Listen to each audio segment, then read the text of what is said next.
Hello అండి, welcome to మావి చిగురు స్టోరీస్. ఈరోజు కథ ఇడ్లీల పందెరం. ఈ కథ మీకు నచ్చితే లైక్ చేయటం మర్చిపోకండి. మీకు ఎలా అనిపించిందో కామెంట్ చేసి చెప్పండి. ఈ ఛానల్ని కొత్తగా చూసేవారు మరిన్ని మంచి కథల కోసం సబ్స్క్రైబ్ చేసి బెల్ ఐకాన్ ఆన్ చేయండి. అప్పుడు ఏ కొత్త వీడియో పెట్టినా మీ దాకా వస్తుంది. ఇక కథ మొదలు పెడదాం. ఇడ్లీలంటే ఇష్టం లేనిదెవరికి? ఇంటింట వారానికి ఒక మారైనా ఇడ్లీలు చేసుకుంటూ ఉంటారు. ఏదైనా దీని తర్వాతే. ఏ హోటల్కి వెళ్ళి మెనూ బోర్డ్ పరికించినా ఇడ్లీ పేరు టాపర్ లిస్ట్లో మొదటి స్థానం ఇడ్లీదే. ఇడ్లీలు ఆరోగ్యానికి మంచివి. పేషెంట్లకి సైతం పథ్యం పెట్టాలంటే ఇడ్లీ పెట్టమని డాక్టర్లు రికమెండ్ చేస్తూ ఉంటారు. ఇంకా సుందర్రామయ్య గారికి ఇడ్లీలంటే పంచ ప్రాణాలు. వారింట్లో ఇడ్లీ చేని రోజంటూ ఉండదు. వారికి గల పొలంలో అంటే 4 ఎకరాల్లో మినుము పంట పండిస్తారు. నిత్యము వచ్చిపోయే జనంతో సుందర్రామయ్య గారిల్లు సందడిగా ఉంటుంది. ఏ రోజైనా 25 విస్తళ్లకు తక్కువ లేవు. ఎవరు ఎప్పుడు ఎందుకొచ్చి ఎన్నాళ్ళుండిపోతారో బొత్తిగా పట్టించుకోరు సుందర్రామయ్య గారు. 10 బస్తాల మినుములు ఇంట్లో ఎప్పుడు స్టాక్ ఉంటుంది.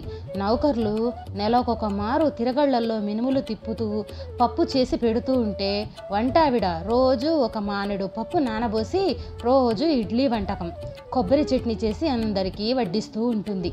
సుందర్రామయ్య గారు సంధ్యావందనం ముగించుకోగానే వేడి వేడి ఇడ్లీలతో వెండి పళ్ళెం వారి ముందు ప్రత్యక్షమవుతుంది. 25 ఇడ్లీలకు తక్కువ లేకుండా ఆవలీలగా లాగించేస్తారాయన. స్వంత పాడి కావటం వల్ల కరగబెట్టిన స్వచ్ఛమైన నెయ్యి, కారం పొడి మీద ఇడ్లీల మీద గిన్నె ఎత్తి పోసేసుకొని వెండి గిన్నెలో పక్కనే ఉన్న కొబ్బరి చట్నీ నంజుకుంటూ ఆరగిస్తూ మధ్య మధ్యలో కళ్ళు మూసేసుకుని నములుతూ చప్పరిస్తూ ఇడ్లీల రుచికి మైమరచిపోతూ ఉంటారు సుందర్రామయ్య గారు. 6 అడుగుల నిండైన విగ్రహం, బుర్రమీసాలు, విశాల పాలభాగం, భుజాలను తాకే జులపాల జుట్టు, నుదిటిన విభూది రేఖలు, మధ్యలో కుంకుమ బొట్టు, చేత పొన్నుకర్ర. మనిషి టీవీగా దర్జాగా ఆరోగ్యంగా ఉంటారు. మీరలా పొద్దస్తమానం వీధి అరుగు మీద బైఠాయించకండి, దిష్టి తగులుతుంది అనేసి భార్య సీతామహాలక్ష్మి నెత్తి నోరు ముత్తుకున్నా వినే ఘటం కాదు సుందర్రామయ్య గారు.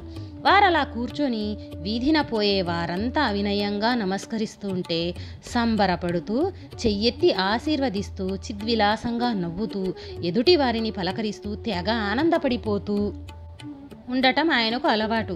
పైపెచ్చు కట్టుకున్న అర్ధాంగి మాట వినమంటే వారికి చెడ్డ చిరాకు.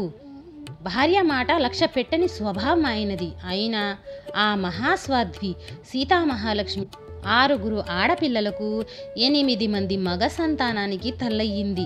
ఇందర్ని కన్నప్పటికీ మనిషి పిడిరాయిలాగా జలుబు తలనొప్పి అంటే ఏమిటో కూడా తెలియకుండా ఆరోగ్యంగా ఉంటుంది.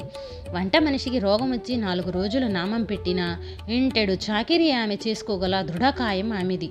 ఒకరోజు వంట మనిషి పెట్టకుండా ఎగిరేయటంతో ముందుగా మినప్పప్పు నానబెట్టే టైం లేకపోవటాన బియ్యపు రవ్వ ఉప్మా చేసి భర్తకి వడ్డించింది సీతామహాలక్ష్మి. ఇడ్లీలు పళ్ళెంలో లేకపోవటం చూసిన సుందర్రామయ్య గారికి ఒళ్ళు మండి తన ముందు వెండి ప్లేట్లో ఉన్న ఉప్మాని ఒక్క తోపు తన్నారు. ఇంకేముంది, భర్త రుద్రుడైనందుకు భయంతో గజగజ వణికిపోయింది సీతామహాలక్ష్మి. అది సుత ఆ ఇంట్లో ఇడ్లీలు చేయని రోజంటూ లేదు. సుందర్రామయ్య గారింట్లో ఇడ్లీలంటే అట్లాంటివి ఇట్లాంటివి కావు. అరచేతి సైజులో 2 అంగుళాల మందాన చూడముచ్చటగా ఉంటాయి. వారింట్లో లాంటి ఇడ్లీ మరెక్కడా ఉండవు. ఈ రోజుల్లో హోటళ్లలో లభించే ఇడ్లీ కాలక్రమేణా సైజు చిక్కిపోయి తమలపాకులంత పలచగా రూపాయి వీళ్లంత సైజుకి నీరసించి కృషించిపోయినాయి. అది వేరే సంగతి అనుకోండి. ఆ ఇంట్లో సీతామహాలక్ష్మి కాదు, ఇంటిల్లి పాది ఇడ్డెన్లు అంటారే గాని ఈ రోజుల్లాగా ఇడ్లీలు అనటం ఎవ్వరూ ఎరగరు. భోజనం లేట్ అయినా సహించేవారు కానీ టైంకి ఠంచన్గా ఇడ్లీలు మాత్రం తన ముందు ప్రత్యక్షం కాకపోతే మాత్రం ఫైర్ ఇంజన్ కోసం కబురు పెట్టాల్సి వస్తుంది. నిమిషం ఆలస్యమైతే సుందర్రామయ్య గారికి కళ్ళు నిప్పు కణికలయ్యేయి. నాగుపాములాగా బుసలు కొట్టేవారు. ఆ రోజు అందరి మీద అలిగి భోజనం మానేసి ఉపవాసం ఉండి ఇడ్లీలు చేయనందుకు టైంకి వడ్డించనందుకు ఆ విధంగా నిరసన తెలిపేవారాయన. ఆ ఆ రోజుల్లో ఆనవాయితీ ప్రకారం దండిగా డబ్బు ఆస్తిపాస్తులున్నవారు కాబట్టి ఆడపిల్లలందరికీ 5 రోజుల పెళ్లిళ్ళు ఘనంగా జరిపించి ఊళ్ళో వాళ్ళందరికీ భోజనాలకు ఆహ్వానించేవారు. మగపిల్లల చదువులు పూర్తయి ఇంటికొచ్చిన కొత్తల్లో హోటలు తిండికి అలవాటు పడిన వారు కావటంతో తమకు పెసరట్టు ఉప్మా పూరీ కూర కావాలని తల్లికి చెప్పటం విని ఇంట్లో ఇడ్లీలు తప్ప మరొక టిఫిన్ ఉండరాదంటూ శాసించటం చూసి కొడుకులు నోరు మెదపలేకపోయేవారు. సుందరరామయ్య గారి వంశంలో చివరి కొడుకు 3వ సంతానం వినీత్. ఇతగాడి పోలిక, తిండి వ్యవహారం అంతా తాతగారి నాగనే అచ్చోసినట్టు ఉంటుంది. వినీత్ కూడా ఇడ్లీ ప్రియుడే. ముప్పొద్దులా భోజనం మానేసి ఇడ్లీలు తినమన్నా అందుకు ఇష్టపడతాడు. నిద్రలో కూడా నీకేం కావాలిరా అంటే తడుముకోకుండా ఇడ్లీ అని చెప్పేస్తాడు. వినీత్ చదువు పూర్తయి పెళ్లి చేసుకున్న తర్వాత శోభనం గదిలో తన ఇష్టాలేమిటో భార్య చెవిలో ఊదాడు. కొత్త పెళ్లి కూతురు సిగ్గుతో మెలికలు తిరిగిపోయి వినీత్ చెప్పిన దానికల్లా చిరునవ్వు నవ్వి తలూపింది. ఇంకేముంది, తన ఇడ్లీలకు ఎలాంటి ఢోకా ఉండదనుకుని మురిసిపోయాడు. పెళ్ళైన నెల్లాళ్లకల్లా సిటీలో కాపురం పెట్టేశాడు వినీత్. చేసే ఉద్యోగం బ్యాంక్ ఆఫీసర్. అయినా మనిషి చాందస్తుడిలా పాతకాలం మనిషిలాగా ఉంటాడని ఫ్రెండ్ సర్కిల్లో కామెంట్ చేస్తా వాటిని చెవికెక్కించుకున్నా తాను మాత్రం మారడు. టిఫిన్ చేసే విషయంలో వినీత్కి భార్యకి రోజు రగడే. ఇడ్లీ తప్ప వేరే ఏ ఇతర టిఫిన్లు ఇంట్లో చేయటానికి వీల్లేదని మొండి పట్టుపడతాడు. భార్య కాస్త కలది కావటాన వినీత్ మాటలకి ఎదురు చెప్పటం, వారానికి ఒకసారైనా ఇంట్లో ఇడ్లీలు చేయకపోవటం చూస్తూ, ఇలా అయితే నీతో కాపురం చేయను, నీకు విడాకులైనా ఇస్తాను గాని నేను రోజు ఇడ్లీలే తినటానికి మాత్రం ఫుల్ స్టాప్ పెట్టనంటూ ఒంటికాలి మీద లేచేవాడు.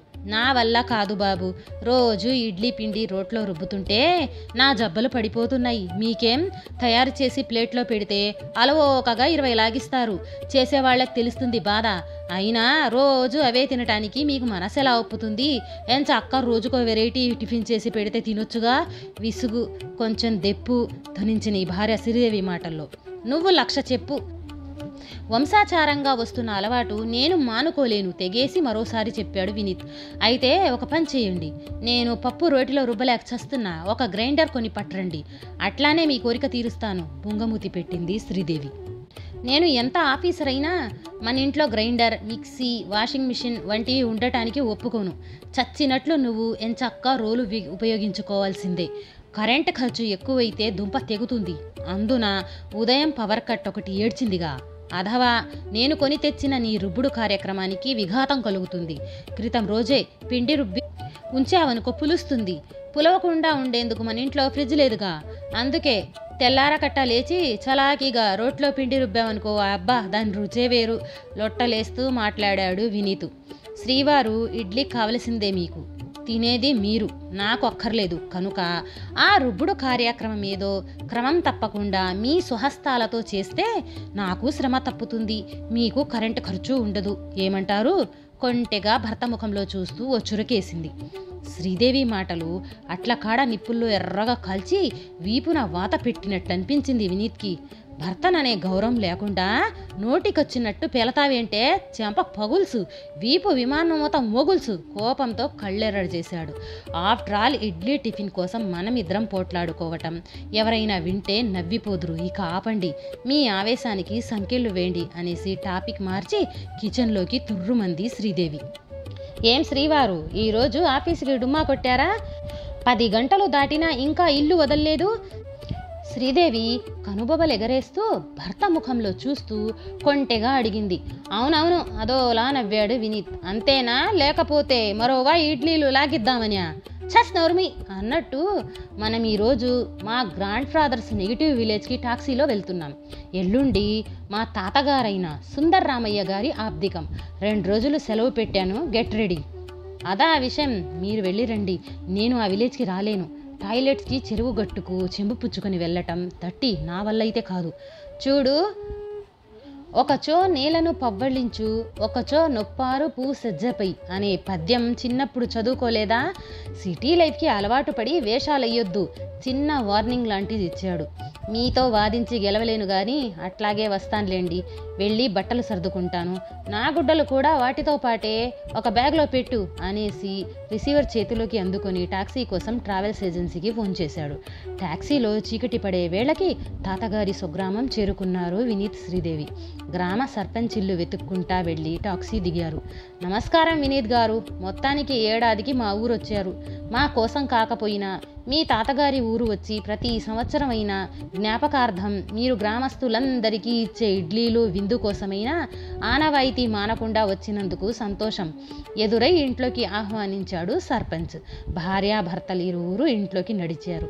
ఆబ్దికం రోజు తెల్లవారుతుండగా సామాగ్రితో వంటవాళ్ళొచ్చారు. తెల్లారి ఉదయం 10 గంటలకల్లా ఇడ్లీలు రెడీ చేశారు వంటవాళ్ళు. బారులు తీరి సర్పంచ్ ఇంటి ముందు నిలబడిన గ్రామస్తులందరికీ తాతగారి జ్ఞాపకార్థం ఇడ్లీల పందెరం చేసి తృప్తిగా నవ్వుకున్నాడు వినీత్. సమాప్తం. ఈ కథ నచ్చితే లైక్, షేర్ చేసి తప్పకుండా సబ్స్క్రైబ్ చేయండి.